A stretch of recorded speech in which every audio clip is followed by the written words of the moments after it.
자존감이 높은 사람들의 특징은, 이거는 뭐 매뉴얼로도 되어 있지 않고, 자존감이 높은 사람은 이런 사람이야 라고 딱 잘라서 얘기해주는 책들도 없어.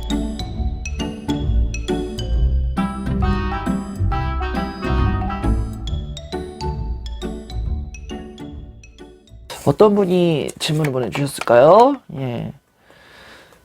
사유리나님께서 보내주셨네요. 이분은 자존감에 대해서 삼행시를 지어주셨네요. 자신의 존재에 감사하자. 이분은 굉장히 자존감이 진짜 맥스이실 것 같아요. 이 자신의 존재에 감사할 정도면은 자존감이 정말 높으신 분인 것 같은데, 이분 정말, 이분을 보면, 이분의 삼행시를 보면서 제가 자존감에 대해서 좀 다시 생각을 하게 되네요. 이 자존감이라는 게 뭐 얘기를 하지만, 자존감은 주관적인 판단하에, 나의 주관적인 판단하에 내가 얼마나 나를 사랑하느냐에 대한 거예요. 그 판단의 기준을 가지고 내가 나를 얼마나 사랑하는가, 이거를 자존감이라고 하는데, 이분은 자존감에 대해서 이렇게 삼행시로 이렇게 새롭게 정해 주신 걸 보고, 자존감은 때로는 나 존재에 대해서 때로는 감사할 수 있어야 되는구나, 이런 거를 또 생각하게 되는 그런 내용이었습니다. 이 질문, 이렇게 흔들었는데 막 응원글 나오고 막 질문 안 나오고 뭐 이상한 것만 나오지 않을까 싶은데요. 질문다운 질문이라고 하면 여기 글 쓴 분들 다 이렇게 막 짜증내, 우리 건 질문이 아니야 이럴 텐데, 한번 보겠습니다. 유튜브 유미TV님이시네요. 멋진 프로젝트를 준비 중이시군요. 아주 멋지게 잘 해내실 겁니다. 왕수디님을 믿습니다. 언제나 무한 응원합니다. 감기 조심하세요. 이렇게 보내주셨네요. 개인적으로 말씀드리면은, 개인적으로 전 이 유미님께서, 이분이 미국에 살고 계세요. 미국에서 제가 구독자 한 200명이었을 때에 이분이 오셨어요. 이분이 제 유튜브 컨텐츠를 접하시고, 그러면서 이제 많이, 이분도 방송을 하시는 분이신데, 방송에서 제 강연을 많이 소개해 주시고, 그렇게 소개해 주셔서, 제가 유튜브 구독자분들 조금 많이 모일 수 있도록 해주셨고, 또, 개인적으로 이분의 응원글을, 이분이 영상을 그냥 보지 않으시고 때로는 정말 댓글을 많이 달아주세요. 매 영상 올릴 때마다 댓글을 달아주시는데, 이 댓글을 볼 때마다 제가 많이 위로를 받습니다. 정말 개인적으로 마음이 조금 이제 힘들 때, 강연을 준비할 때 좀 굉장히 마음이 심란할 때가 있거든요. 강연 준비를 하는데 뭐 강연에 사람이 모이지 않는다거나, 여러분 아시죠?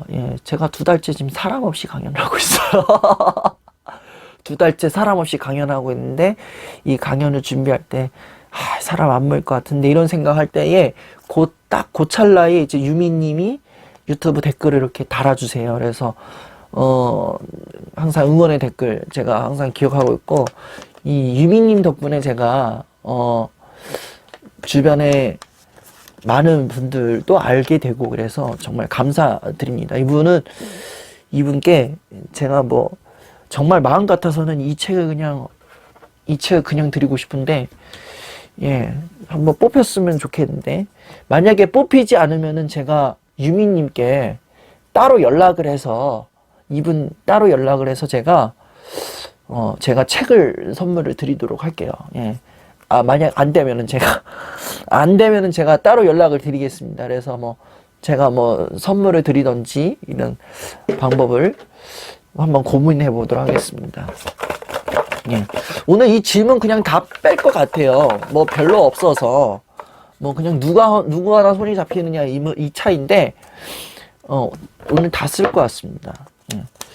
한번 보겠습니다. 이분 한번 볼게요. 블로그로 보내주셨어요. 블로그 왕수디 힐링 컴퍼니 블로그로 이렇게 응모를 같이 받았는데 여기서 보내주셨네요. 예, 영어를 뭐라 읽어야 될지 모르겠는데 예, CODNJS 0505님께서 보내주셨어요. 자존감이 높아졌다 낮아졌다 하나요? 자존감이 높은 사람의 특징은 무엇인가요? 나에게 무례한 사람을 대처하는 지혜로운 방법이 있을까요? 라고 질문을 3개를 보내주셨네요. 예. 이 하나하나 좀 풀어가겠습니다. 하나하나 풀어가면은 자존감이 높아졌다가 낮아졌다가도 합니다. 예. 그거를 그 기준은 무엇이냐면은 자존감이 높아졌다 낮아졌다의 기준. 그러니까 이 자존감의 모든 궁극적인 판단 척도의 기준은 나예요, 나. 그러니까 나의 모든 전반적인 나의 모든 관계나 주변 환경적인 상황을 봤을 때 지금 그 환경적인 상황이 나한테 만족스럽다. 나의 마음에 뭔가 시원한 걸 준다. 나의 마음에 뭔가 일말의 불편함이 끼지 않는다. 그리고 지금 이 상황을 통해서 내가 어떠한 어려운 마음이 들지 않는다. 그러면은 자존감이 그때는 높아져요. 예. 근데 자존감이 근데 이렇게 좋아졌다가 갑자기 이제 이제 스테이지로 옮겨서 다른 공간에 갔는데 그 공간에 갔더니 마음이 계속 불편하고 괜히 내 마음에 어려움이 막 몰려온다. 그러면은 자존감이 그 순간에는 떨어지게 돼요. 그래서 내가 생각했을 때의 내 주변의 환경적인 부분이 환경에 따라서 내 자존감이 높아질 때도 있고 낮아질 때도 있다. 이렇게 말씀을 좀 드리고 싶어요. 예, 한 48분 동안 얘기했더니 입에서 좀 단내가 날라 그러네요. 그러니까 자존감이 높아졌다 낮아졌다 이렇게 얘기를 합니다. 저도 그래요. 예, 개인적으로 저는 이제 유튜브에 이렇게 아까처럼 이렇게 댓글 달아주시는 분들 왕수디 씨를 보면서 위로가 돼요. 왕수디 씨의 영상을 보니 우리 교회 목사님이 말씀해 주시는 게 생각이 납니다. 이러면 제가 자존감이 이렇게 올라가요. 근데 이렇게 올라간 상황에서 인스타그램에 이렇게 보면은 주변에 진짜 배에 초콜릿 복권 찬 형아들 많이 있잖아요. 배에 초콜릿 복권 차 있고 이런 형아들 이렇게 무슨 이러면서 이렇게 오늘도 운동 완료 이러면서 이렇게 배에 힘주고 이렇게 몸 개 좋아 이러고 있다가 여기에서 살짝 꺾여 나가다가 그 사람이 갑자기 그렇게 운동 잘하는 사람이 갑자기 호캉스를 즐겨. 그러면은 자존감이 떨어져요. 저 사람은 뭔 돈이 있길래 호캉스를 해. 나는 호캉스. 내 같은 사람이 호캉스야. 돈이 있어야 호캉스를 하지. 이러면서 이때 자존감이 떨어질 때가 있어요. 예. 그 자존감이 떨어져요. 위로, 유튜브 댓글 영상에서 위로됩니다. 너무 감사해요. 여기에서 자존감이 오늘도 나는 내 할 일 했어. 이러면서 자존감 올라가고 있는데, 인스타그램에 정말 잘생긴 형아가 있고, 팔로워가 2,000명, 3,000명 때려 찍고, 그런 사람들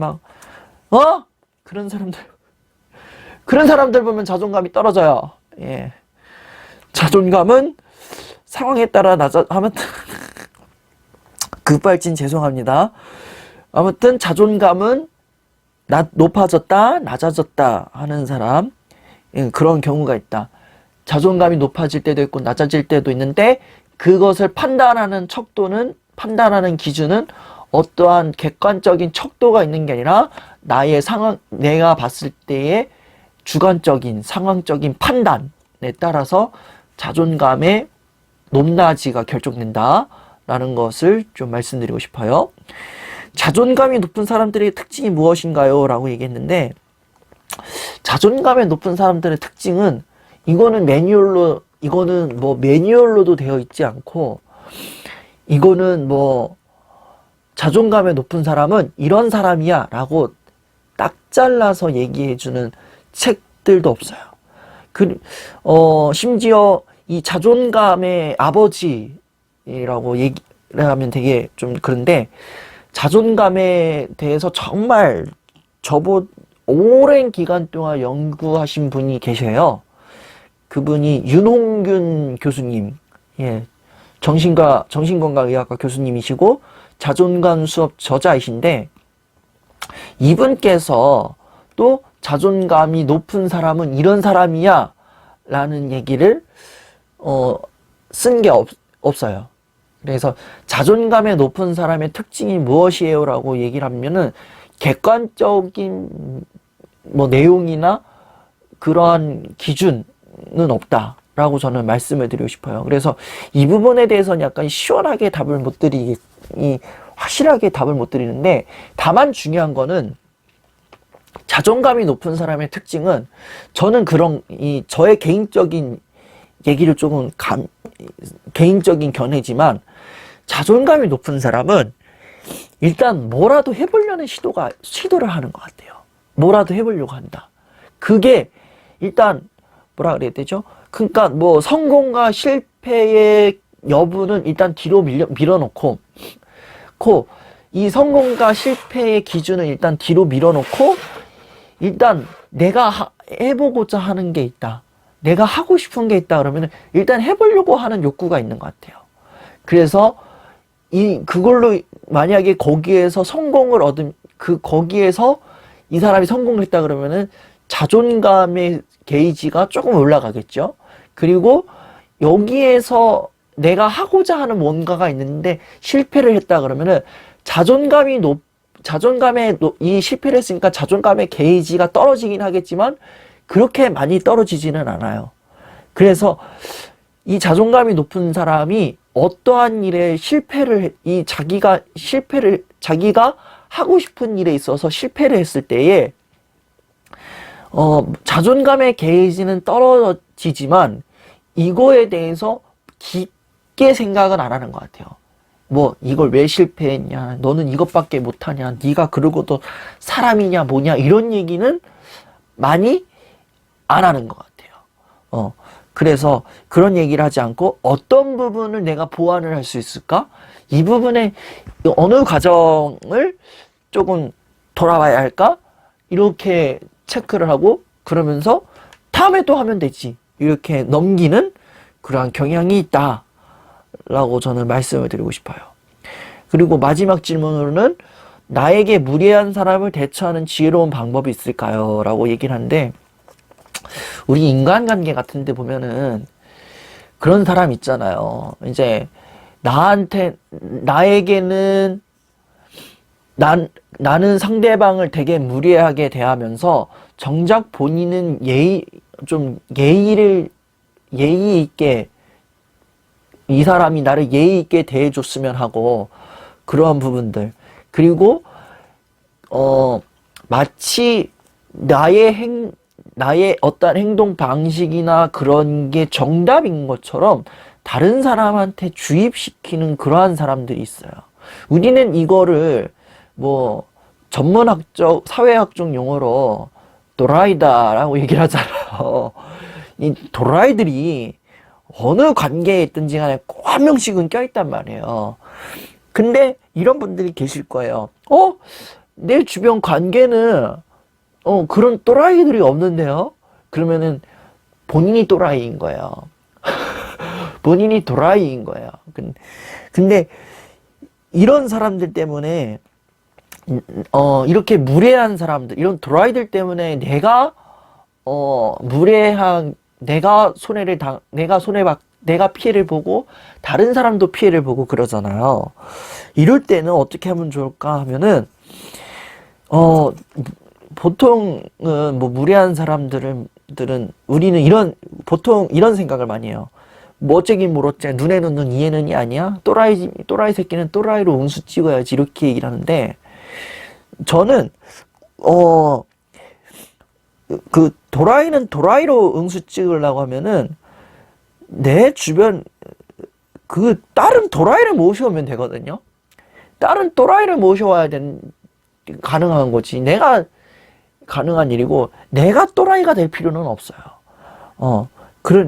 이 무례한 사람을 대처하는 지혜로운 방법이 무엇이 있느냐 그러면은, 뭐 이 사람을 차단도 안 돼요. 왜냐면은 사회에서 이 사람을 내가 마주하잖아요. 그러니까 사회에서 마주하는데 이 사람과 거리도 두세요, 뭐 단절하세요, 이렇게 얘기하는 거는 좀 옳지 않는 것 같고, 단절이라기보다는, 그러니까 일정한 바운더리를 지켜야 될 것 같아요. 바운더리를 세워서 일정한 경계를 좀 세워놔야 된다. 그러니까 이 도라이가 내 영역을 침범하지 못하도록 내가 만들어 놓은 이 바운더리를 지켜야 돼요. 이 바운더리를 지킴을 통해서 이 사람이 나한테 함부로 다가오지 못하게, 무례하게 다가오지 못하게 내가 적당하게 선을 긋고, 적당하게 이렇게 거리를 두고, 적당하게 끊어놔야 된다. 그래야 내가 피해를 안 본다 라고 저는 생각이 들거든요. 그러면은 구체적인 방법은 뭐가 있어요? 라고 얘기한다면은, 그거는 이제 제가 제가 클래스 소개할 때도 얘기했지만, 제가 이 방법을 제시한다고 해서 이게 정답은 아니에요. 그렇기 때문에 이 방법은 이 글을 올리신 분께서 직접 찾아야 되겠지만, 저는 일단 거리를 좀 둬야 될 것 같아요. 그러니까 무례하게 이 사람이 나를 대한다 그러면은, 내가 이 사람이 뭐 무리한 요구를 한다, 뭐 무례하게 행동한다 그러면은, 뭐 예의 있게 이 사람을 예의 있게 이 사람을 대하는 게 굉장히 우아한 방법인데, 그렇다고 해서 뭐 이 사람이 나를 무리하게 대하는데, 너 이렇게 해야지, 저렇게 해야지, 막 도대체 어떻게 하는 거야? 그러면서 예의 있게 하세요. 예, 힘드셨어요. 예, 시정하겠습니다. 이렇게 하는 게 아니라, 그냥 무례하게 이렇게 막 나를 대하면은, 그냥 예, 알겠습니다. 그런 생각을 하셨군요. 알겠습니다. 이렇게 요 정도 선에서 끝내는 거. 뭐 떠받들란 얘기는 아니에요. 이 사람이 이 무례한 사람들의 특징이 있어요. 약간 비난을 잘해요. 보니까 무례한 사람들은, 자네는 이게 문제예요. 이걸 이렇게 못하는 게 어딨어? 이렇게 얘기하고, 자네는 이게 문제야. 이런 정신머리로 나는 이런 생각 안 했다고, 나는 이런 일 안 했어. 이러면서 막 생각 막 이렇게 해요. 그러면은 거기에서 딱 끊어야 돼. 거기에서 우아하게 딱 끊어내야 돼요. 우아하게, 그렇게 생각하셨군요. 알겠습니다. 뭐 이렇게 하시다던가. 그러면은 저는 이 방법에 대해서 잘 모르겠는데, 혹시 저한테 그 방법 좀 알려주실 수 있나요? 뭐 이렇게 한다거나, 뭐 이렇게 지문해가지고 막 욕이 막 이렇게 막 난사를 하죠. 막 이런 신발끈 막 이러면서, 이런 뭐 또는 뭐 이렇게 막 비난이 오겠지만, 그런 상황이 만약에 온다 그러면은 딱 해서, 나중에 제가 다시 말씀드리겠습니다 이러면서 딱 하면은, 예의 있게 이렇게 나중에 다시 말씀드릴게요 뭐 이렇게 간다면은, 나를 좀 지키는 게 아닐까, 그런 거죠. 뭐 나중에 뒤에 가서처럼 미친 새끼 하면서 뭐 이렇게 욕은 할 수 있겠지만, 이 사람 앞에서는 최대한 우아하게, 그렇다고 뭐 이렇게 예의를 조금 우아하면서 예의 있게, 그렇다고 떠받들지는 말아라. 딱 적당하게 선을 꺼서, 알겠습니다. 뭐 제가 생각하면은 제가 나중에 생각나면 말씀드릴게요. 뭐 아니면 뭐 다른 방법 있으신가요? 그거 저한테 좀 얘기해 주세요. 이러면서 딱 하면은 되지 않을까 싶어요. 만약 그 방법이 통하지 않는다면 저한테 와서 AS 서비스 받으시면 될 것 같습니다. 나와 다른 사람을 비교하는 순간 뭐가 되냐면은, 그 사람이 나한테 하나의 경쟁 상대가 되기도 하겠지만, 또 하나는 뭐가 되냐면은 그 사람이 나의 기준이 돼요. 그걸로 인해서 나를 자꾸 재촉을 하는 거야. 빨리 해, 더 해, 뭐 해, 안 해? 이 정도? 에게! 이러면서 계속 나한테 이 얘기를 나한테 계속 주입을 하는 거야. 부담감을 이길 수 있는 방법은 다른 사람과 비교하지 말 것. 그리고 나 스스로에게 내가 그걸 할 수 있다는 확신의 메시지가 있어야 돼요. 할 수 있다는 확신을 가져야 할 것. 이게 굉장히 중요해요. 그럴 때에 그 부담감을 내가 어느 정도 덜 수 있다 라고 말씀을 드리고 싶네요.